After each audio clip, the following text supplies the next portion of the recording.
blessing of the Lord, I met this wonderful group that came through here, doing hard labor, helping me in preparation with my house, smiling, jolly people, happy, God-gifted people.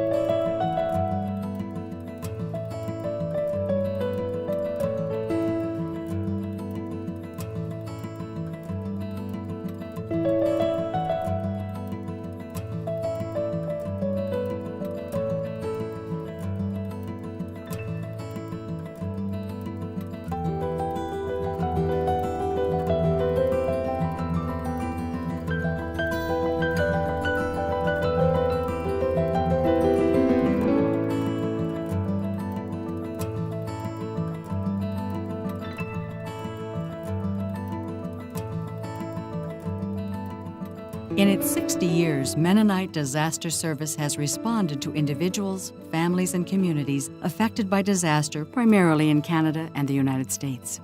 MDS's focus on helping the most vulnerable among us has stretched from Barrier, British Columbia, to Heston, Kansas, and the U.S. Gulf Coast. I had a real heart for New Orleans and for the people who lived here. Everybody I met was just wonderful. I can't say enough about this organization, this group that I ate with and I prayed with. Working with the MDS is very encouraging because there's not a single person who doesn't want you here. Everyone is excited to see you and is thrilled that you are here for a week or 2 weeks or however long you're here, and whatever you can to offer, the results of which are immediately tangible. I never knew anything about this until Katrina, that they had people that come in your town and do the things that this organization did. I could never forget them. I could never thank them enough. They're just beautiful. It's a blessing. The Mennonite people are a blessing.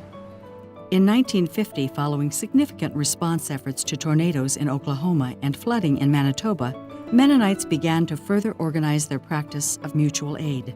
Through a series of picnics in the park, 2 Sunday school class groups in Kansas gathered to share ideas and food, expressing a common desire to seek opportunities to be engaged in peaceful, helpful activity, just where we find ourselves.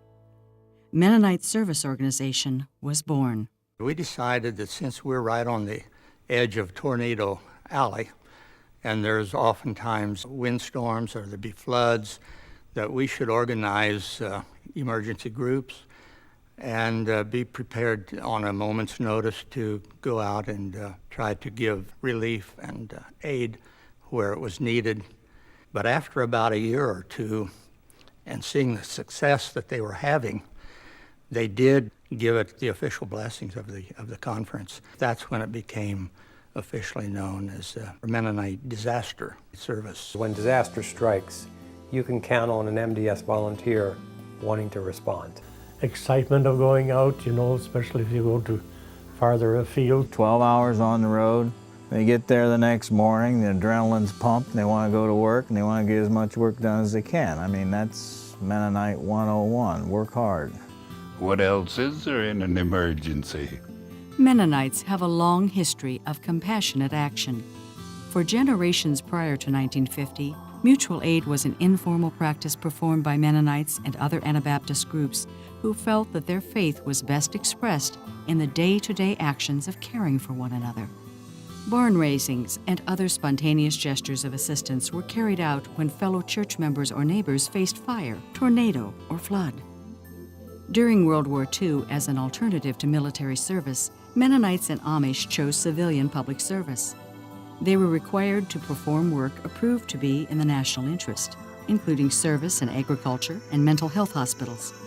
Duties also extended to the Forest Service, fire prevention, and response to disasters that struck nearby. Well, my very first experience was of the Red River flooding in 1948.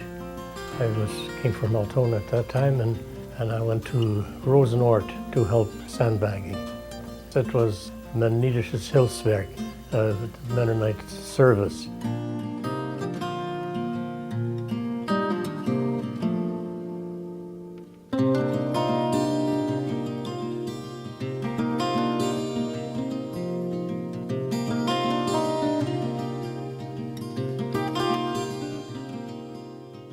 MDS became a binational inter-Mennonite organization in 1955, with its first annual meeting in Chicago on March 26, 1956.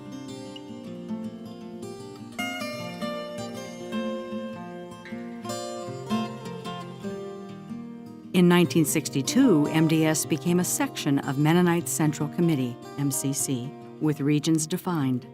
Wayne Clemens was named the first part-time coordinator, followed by Delmar Stolley in 1964.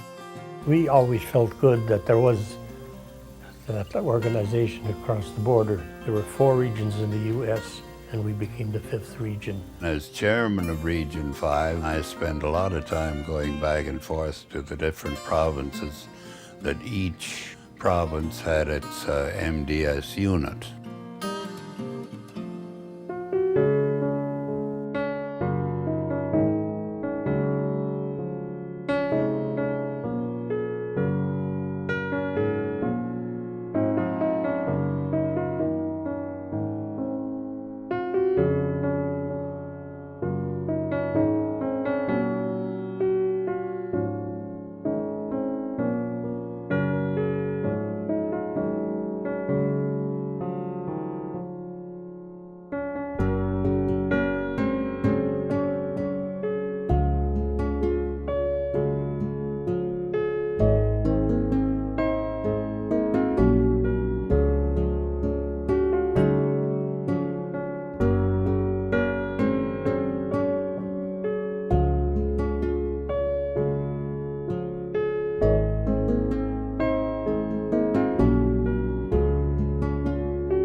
Though Canada may not experience as many disasters as the U.S., they are just as involved. Canada has been very good in sending volunteers to the south, and some of the projects there were as many Canadian people working as Americans. And I really appreciated the binational connection and cooperation. In 1971, Nelson Hustetter became the first full-time MDS executive coordinator. One of the important Anabaptist tenets of faith to me is the servanthood stance. And I saw MDS being the model for servanthood. So I tried to generate that at all levels, congregational level, conference level, and also the denominational level. During the time that I was in, we realized that there were a number of other agencies in disaster relief. And so we came to the point where we realized we had to specialize, because other agencies, so that we wouldn't compete with them, the government was providing some services, Red Cross was providing a good program, Salvation Army was providing a good program. So the committee and I, we tried to focus on disaster cleanup and disaster rebuilding. Well, quite often a disaster occurs in an area where there may already be a Mennonite church functioning, so that is sort of our first point of contact. Because they're the ones that know the area and they're able to take us around. We obviously do an investigation of the area ourselves to try and get an appreciation for the different parts of each community that have been affected. And checking out to see what the disaster looks like other than what CNN might give us. Are there other organizations already there responding? Are there needs being met? And if not, then maybe that's something we can look into if they're ready for cleanup or if they're ready for the longer term for MDS to come in and build. We have official partnerships with both Salvation Army and Red Cross. I know in the U.S. they work with FEMA. We're part of the National VOAD, which is Volunteer Agencies Active in Disaster. In Canada, when there's a disaster, we try to work as closely as possible with the Emergency Measures Organization, EMO. So there are organizations in place in both countries to, on a national basis, on a state and provincial basis, and a local basis.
I was the executive coordinator from 71 to 86.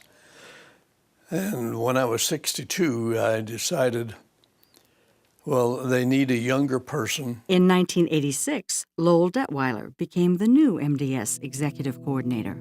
I've always felt like I'm kind of a people person, worked in human resources, and when I started as executive coordinator, I was working in the MCC offices as an MCCer doing the MDS position. So it was very much a part of daily activity and life in MCC, and so it was a natural step. One of the most meaningful for me was the 2+ years involvement in Florida and Louisiana after Hurricane Andrew, which happened in 1992.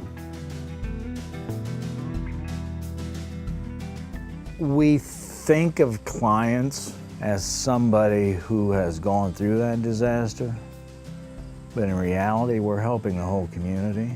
That was always our aim, that we should always aim not only with hammer and nails. It needed more. It was a holistic kind of service that we could do. And there have been so many experiences where it went beyond that, where people were helped with what they had lost, but also emotionally to listen, to counsel, give help where it needn't necessarily only be building, but building up their lives as well. The folks at the Homestead Mennonite Church, where we lived and worked for years, became personal friends that you stay in touch with to these days, even some of them. And so that's the people part of it. Plus then, of course, all the MDSers.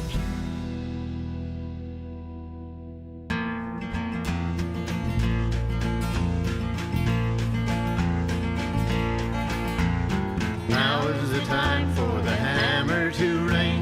Now is the time for the hope it will bring. Working together, united as one, under the banner of Jesus, God's Son. Under the banner of Jesus, God's Son.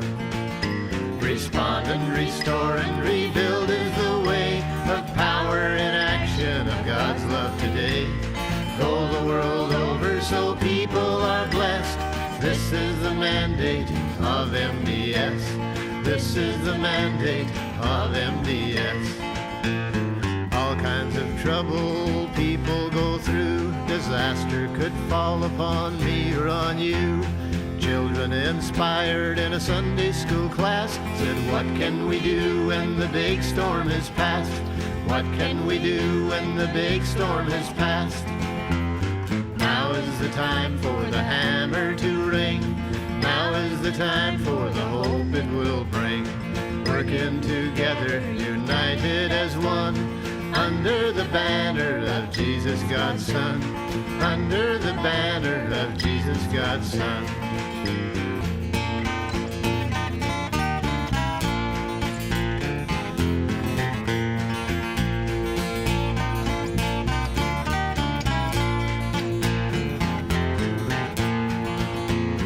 Now is the time for the hammer to ring.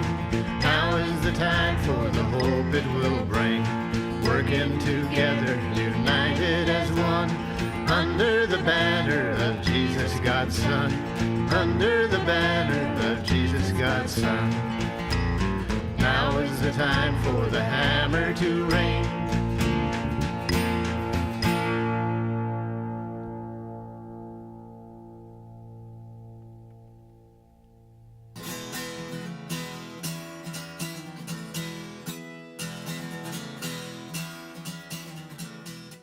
Every time you have a major disaster, a lot of your organizations have to readjust, and that kind of defines the next number of years. And Homestead was one of those changing times for MDS.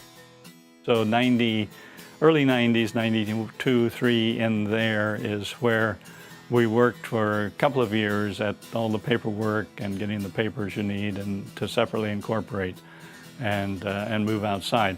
And once we got out, I realized the benefits of being out, because when you're in the larger MCC complex, you're a piece of a large puzzle, a large organization. You know, we were just getting involved in technology, and if we wanted a computer, you got on the waiting list, and sometime you maybe got a computer. And we needed them in MDS. And so once we got outside of the MCC system, then we could do things at our own speed and at our own choosing, which was a real benefit to grow and to move separately.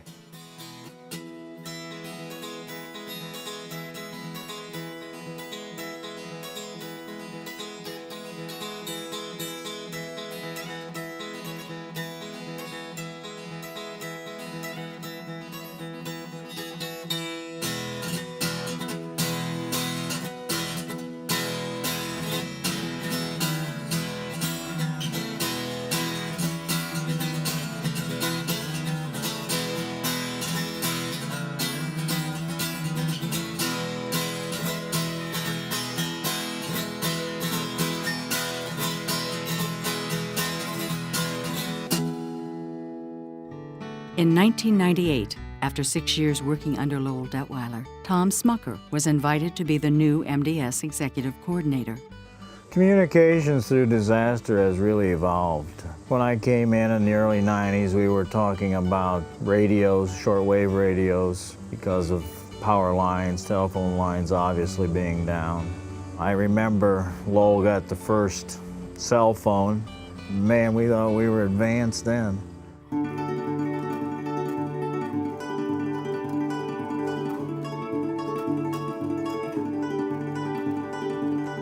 We got a lot of youth involved in MDS during the years of the 70s, so we had summer youth squads.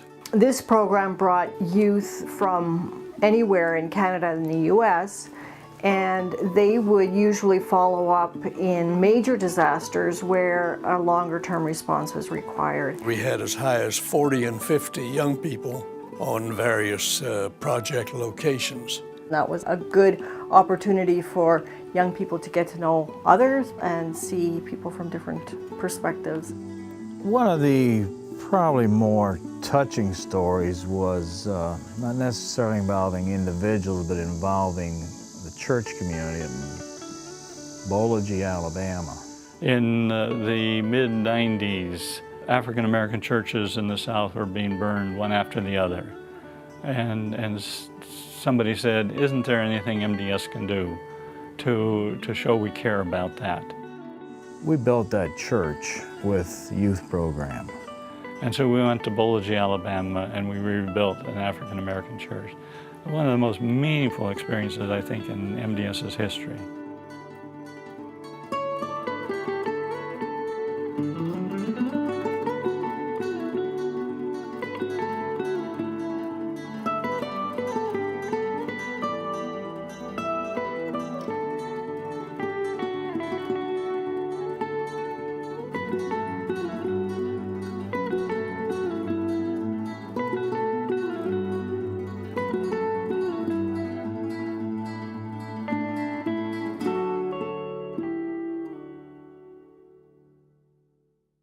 In its early years, MDS sometimes organized international disaster response projects.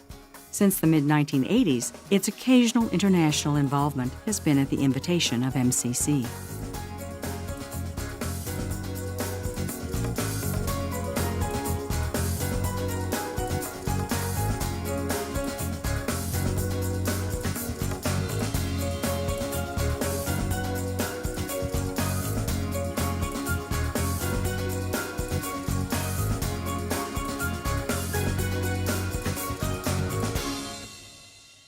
It wasn't until the year 2000, actually, that they bought the current building that's the MDS headquarters and moved out of MCC facilities.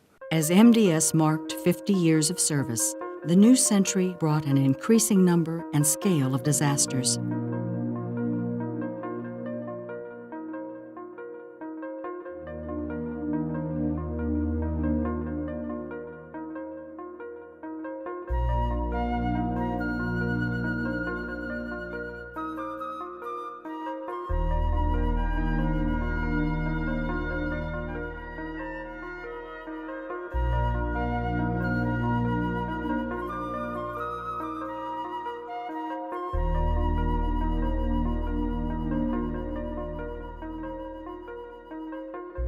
In 2004, the MDS board appointed Kevin King as the new executive director.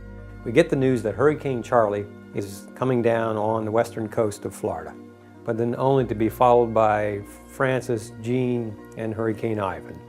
So 4 hurricanes in 2004 was quite a warm-up. It was my immersion into MDS. At that time, we thought we had enough of staff and a response. We were busy with Florida. But then came Hurricane Katrina. We realized this was an extraordinary event that demanded extraordinary response.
People is the key to MDS, and it's the key to the memories that we have.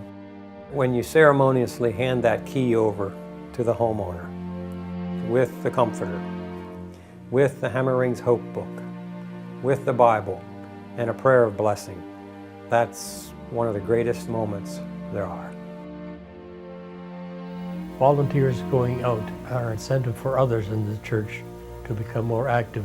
Really gave another segment of the church an opportunity to use their gifts of service. Without them, there would have been no organization. It's the service arm of the Mennonite Church. They were the ones, after all, the volunteer worker is the one that made MDS.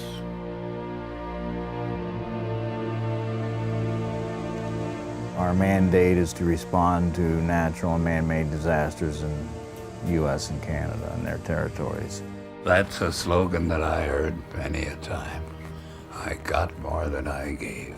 I think the mission of MDS should continue to be helping those who need us most. The organization that connected the volunteer with the person in need. And I think that general connection, that role will stay the same. And also, I think it's very important in MDS for those who want to be involved is to pray. Disasters and people affected by disasters are in the increase. More people live along the coast where the hurricanes hit, river valleys and other places where there are floods, in earthquake-prone areas, in Tornado Alley. But I think there are times when we can do more on strengthening, hardening these homes, weatherization programs. Be better prepared and continue to prepare people. That's something perhaps in the future we need to look more at. MDS has also found its niche in long-term recovery. And in many of these projects, we're staying longer. Look at the Gulf Coast. We're there now, approaching 5 years in many of those communities. There will be more opportunities than ever for MDS's involvement, and it's been great to see the way that younger blood that was needed, the Tom Smookers, the Kevin Kings, you folks that are leading MDS now, are responding to that. The new level of volunteers has doubled. Take the last 5-year average from 2,000 now to around 4,000 to 5,000 a year of volunteers. During most of my time, there were 2 or 3 at the most of us in the MDS staff. The grassroots nature of MDS has still been there, even though staff has been expanded to organize that. Also, the number of clients, people affected by disasters that we now respond and work with, has doubled as well. From around 200 to 250 a year, MDS is responding, and our new average now is around 700, 750 families a year. But the need is only going to get larger. And I pray and trust that MDS will be there creatively changing to meet those needs. It's almost theological. You respond to people's needs, you help them, you rebuild, and you restore their life. Those examples of being out there in service and the relationships and the growth in your faith and experience that happens strengthens your faith, your commitment to service, your commitment to God.